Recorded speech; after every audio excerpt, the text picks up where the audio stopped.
PS Gurukul চ্যানেলে সকল ছাত্রছাত্রীকে স্বাগত। আজকে আমাদের আলোচনা প্রথম পর্যায়ক্রমিক মূল্যায়ন 2025 সালের সপ্তম শ্রেণীর পরিবেশ ও বিজ্ঞান বিষয় নিয়ে।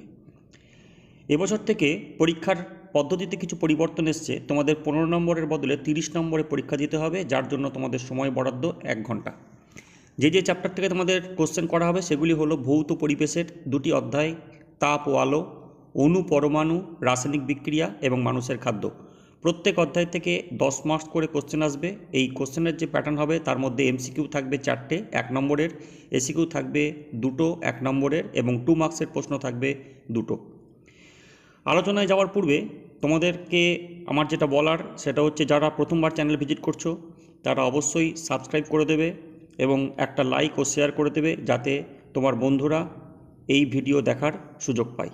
তাহলে চলো শুরু করা যাক আজকের আলোচনা। আজকে আমরা আলোচনা করব প্রথম পর্যায়ক্রমিক মূল্যায়ন 2025 সপ্তম শ্রেণীর পরিবেশ ও বিজ্ঞান বিষয়ের এবছরের প্রশ্ন নিয়ে। তাই এবছরের পরীক্ষা তোমাদের হবে 30 নম্বরে এবং এর জন্য সময় থাকবে হচ্ছে 1 ঘন্টা। প্রথম, ঠিক ভুল উত্তর নির্বাচন করো। এসআই পদ্ধতিতে তাপের একক degree Celsius, degree Fahrenheit, calorie ও জুল। 2 নম্বর প্রশ্ন, প্রমাণ চাপে জলের হিমাঙ্ক 0 degree C, 100 degree C, 32 degree হেপ, 212 degree F. 3 নম্বর প্রশ্ন, আপাতন কোণ 50 ডিগ্রি হলে প্রতিফলন কোণ হবে 50 ডিগ্রি, 40 ডিগ্রি, 0 ডিগ্রি, 90 ডিগ্রি। আজকে আমরা আলোচনা করব প্রথম পর্যায়ক্রমিক মূল্যায়ন 2025 সপ্তম শ্রেণীর পরিবেশ ও বিজ্ঞান বিষয় নিয়ে। এবছর তোমাদের এই পরীক্ষা দিতে হবে 30 নম্বরে এবং এর জন্য তোমাদের সময় বরাদ্দ থাকবে 1 ঘন্টা।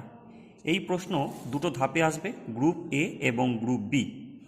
তাহলে আমরা প্রথম আলোচনা করব গ্রুপ এ।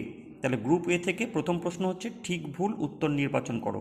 এসআই পদ্ধতিতে তাপের একক degree Celsius, degree Fahrenheit, calorie, joule. প্রমাণ চাপে জলের হিমাঙ্ক 0 degree C, 100 degree C, 32 degree হেপ, 212 degree হেপ।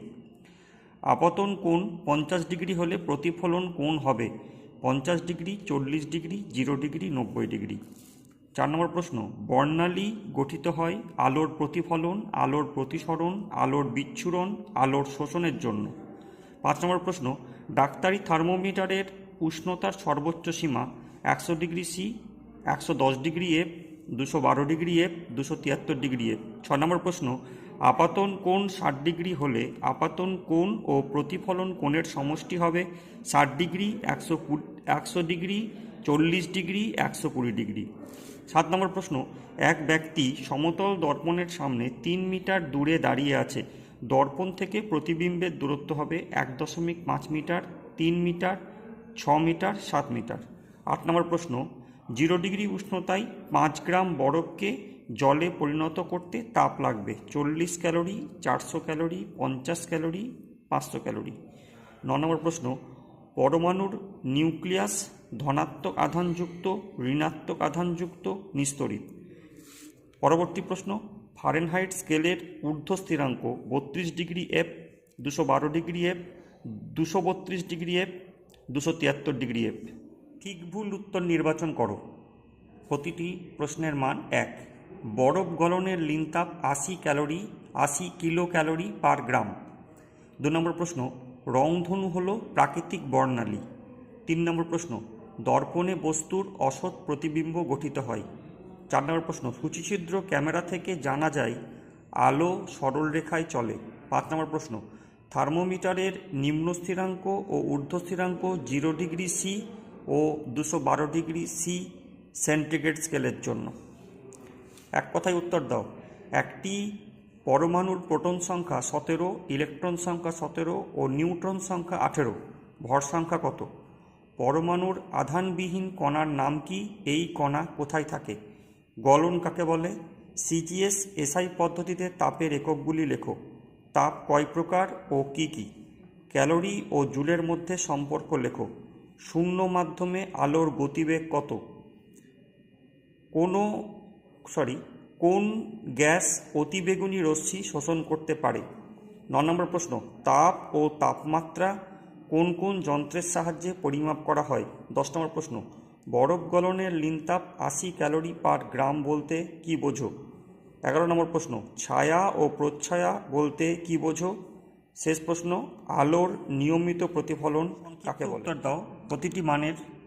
প্রতিটি কোশ্চেনের মান হচ্ছে 2।